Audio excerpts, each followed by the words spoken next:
So there was one rejection, like I said, that hurt a little bit more than the rest. And it wasn't because it was the highest paying job that I've ever had. And it wasn't because of a title. It hurt because it was familiar. By this point, I had already been working the job for about 10 months or so at this point. No, let's say 9 months. I knew the people, I knew the work. I had people that were saying, oh, if you need a reference, like my coworkers and such that, I worked with, if you need a reference, then I'll write one for you, no problem. And I knew I was qualified for the position. When the full-time position opened up in my department, I thought, finally, this is it.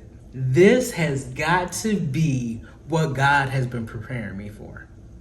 This is why I got hired for this particular company and this position. I applied, I waited, checked my email every day, and then nothing. Nothing, not even an interview. And to be perfectly honest, it felt like a slap in the face. And what the funny part is, other people that were in the same role that I had, they didn't get an interview either. I remember thinking, really, God? I know I'm qualified. I've done this work before. I've led departments. I've managed teams. I've built marketing plans. I've executed marketing plans. I've raised money for nonprofits. I've worked in sales. I've done this. I've done that. And then they hired someone else.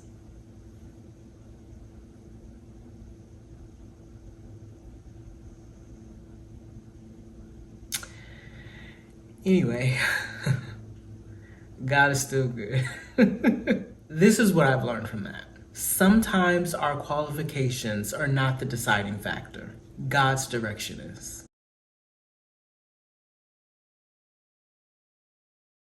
So the rejection gave me two choices. I could become bitter or I could become better. Bitterness sounds like they don't appreciate me. They overlooked me. I deserved that. They made the wrong decision. But better sounds like this. God, if you closed this door, I'm going to trust that you're going to open up another one. That doesn't mean that rejection doesn't hurt. It means that hurt does not get the final say. Ephesians 4 tells us to get rid of bitterness, rage, and anger. Why? Because bitterness does not hurt the ones that rejected us. It hurts you. It hardens your heart. It steals your joy. It clouds your ability to recognize the new thing that God is doing because you're still staring at that closed door. And I didn't want to live like that. I remember going into my boss's office saying, what in the world? Because she knew I was applying for this position. And I'll never forget, she told me, because I had recently told her this thing about a job she had applied to within our same department and didn't get it. So she gave me my same words back to me. She said, Toya, maybe it's for the best. This job was not for you. And I knew that, but hearing someone else tell me that, it meant the world to me. So I made a decision. I was going to keep showing up. I was going to keep working hard. I was going to keep honoring God. Even if no one else notices, I know that God notices.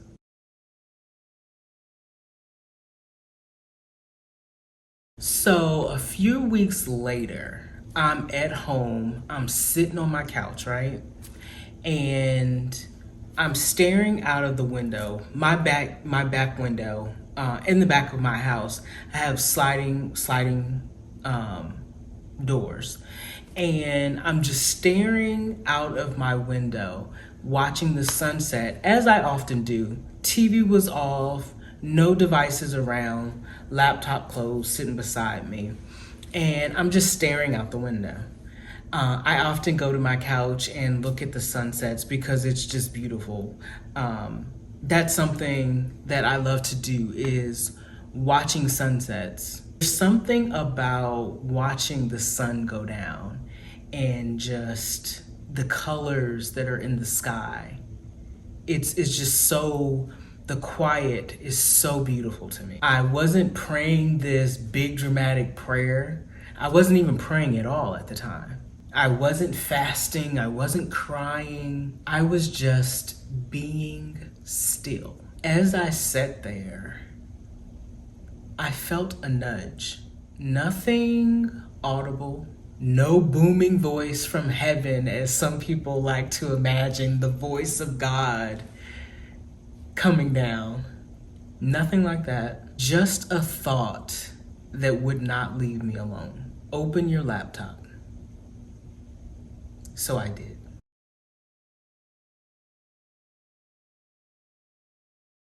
So I'm gonna stop right there for a second because somebody needs to hear this. Sometimes God speaks to us through gentle nudges.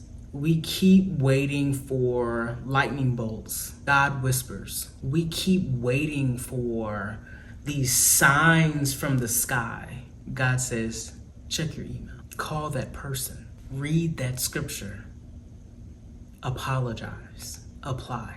The Holy Spirit often leads through peace and gentle prompting. The question is, are we paying attention?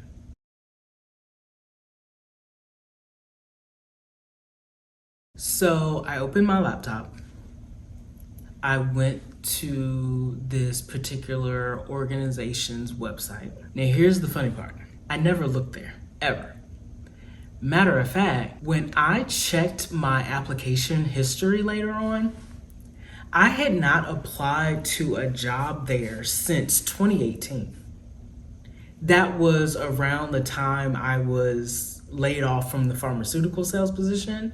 I had not applied to a position since 2018. There was never anything open when I would go to the site. So I would go there periodically just to see if something was there, but there was never any jobs there that either I was qualified for or just in my field, period, that I wanted to do. So why would I go there and check? Never. But that day, I did. And there it was.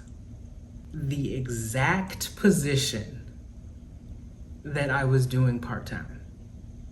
Exact. Except this one was a full-time position.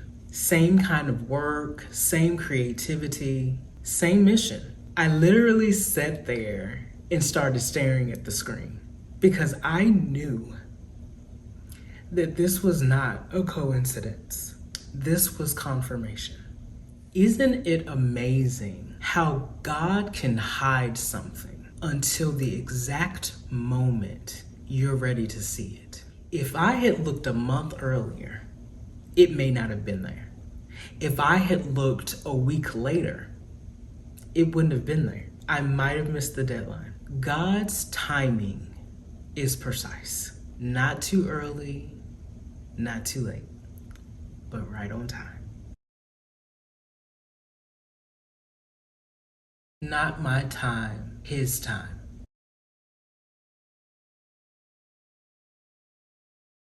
So I applied, but this time it felt different. It wasn't because I was more qualified, but because my heart had changed. A year earlier, my identity was riding on getting a job. Now, my identity rested in God. And whether I got the job or not, God was still good. And I still had the part-time job. So I was good either way. Whether they chose me or not, God was still faithful. Whether I received another no or a yes, God's character hadn't changed. I walked into that interview, and sitting there were two people that came from the organization that I was currently working at.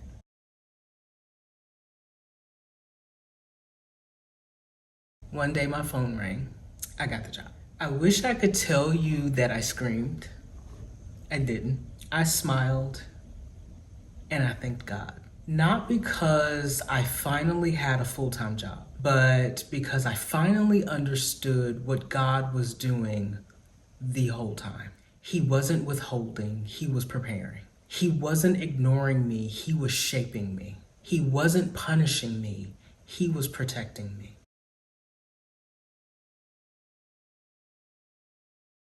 When I first started my job journey, because I've had so many bad jobs, like me and jobs, I keep getting lemons.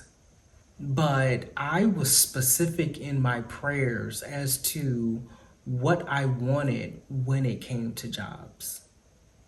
And I truly feel that God has been protecting me from jobs that He knew I was not going to be able to complete. Remember the woman that started this journey. She thought that success would satisfy her. The woman sitting here today knows that only God can do that.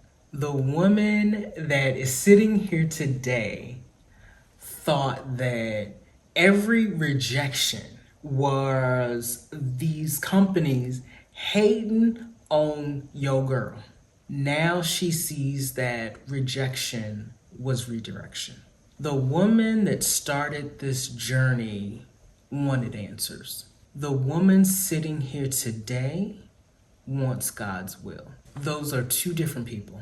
And that's why I titled this video, The Version of Me God Had to Build. Because had God answered my first prayer, I would have skipped the transformation. I would have gotten the blessing without becoming the woman who could carry it. God loved me too much for that.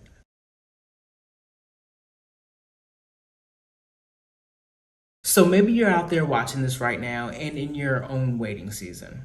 Maybe it has nothing to do with the job. Maybe it's marriage, healing, children, purpose even. Whatever it may be, this is what I encourage you to do. Number one, keep showing up. Don't stop living because you're waiting.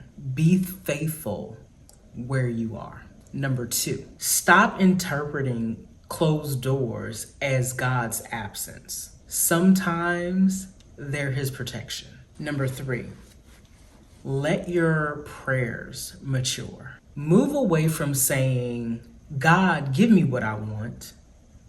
Not saying that you're that selfish with your prayers, but essentially if you're just asking, that's what you're doing. Try saying this, God, make me into who you created me to be. Number four, don't compare your timelines. God has never been in a hurry, but He's never late. And lastly, remember this.